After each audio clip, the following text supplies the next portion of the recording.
may I ask you a question? Nagapanglaba ka, wala? Ako, wala ako gapalaba. So gapa-laundry ka? Gapa-laundry lang ko, yes. So, okay, medyo hindi ko hindi mo balo. kaya. Oo, hindi ko balo. Oo. Ay, hindi ka kabalo? Oo, kaluoy lang sa bayo. Grabe man. Oo. Kaya hambal ko kung nagapanglaba ka, tani, mang kutunta ka kung kada san o kagapanglaba, like how many times sa isa ka week, ikaw galaba, like ako galaba, kuya, hand wash ko. At least once a week. Pero kung may time ko, as much as possible, gusto ko sundon, kaya nagatalamba. Oo, kay kabudlay na kung damo-damo na no, effort na siya. Gapa-laundry, bang ko galing kay many times, tagid nga nagkalubadan bala, nag-fade, tapos nahiguan ng iban ko nga ba, nainit ako, at mas mayo, ako na lang. So you think manglaba ka today? Wish ko gid actually kay best in Lapaw nito nga akon nga laundry bag. Ay, good luck. Pero tungod labada naging man lang ang topic ta. Ariho, mga kapuso, business idea party sa panglaba ang tunanta sa business trip.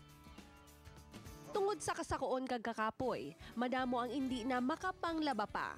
Ang iban, ginatamaran na lang gid basta panglaba ang istoryahan.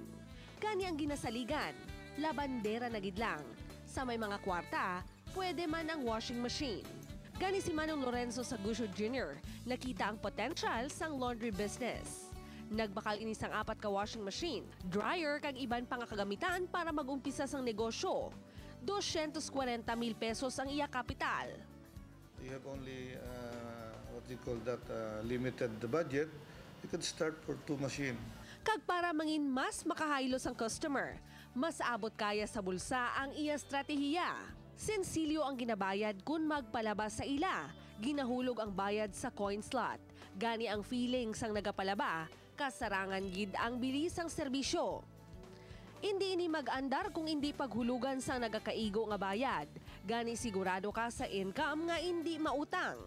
I-drop mo ang coins, yung pera mapupunta talaga sa box.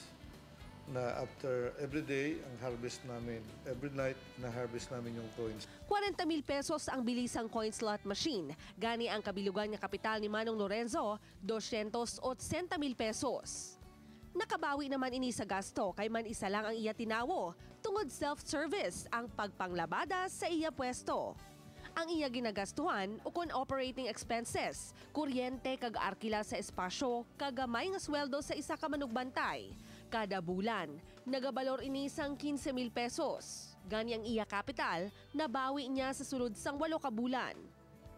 Importante sa sining negosyo ang lugar. Malapit sa residential, malapit sa eskwelahan or hospitals, hotels. Gani kung gusto mo mag-asenso, testingan mo ang negosyo nga ara sa pinsar mo. Kag sa mga wala pa sang ideya, tutok lang kamo diri sa arangkada kay basi makapulot kamo diri sang ideya sa amon nga business trip.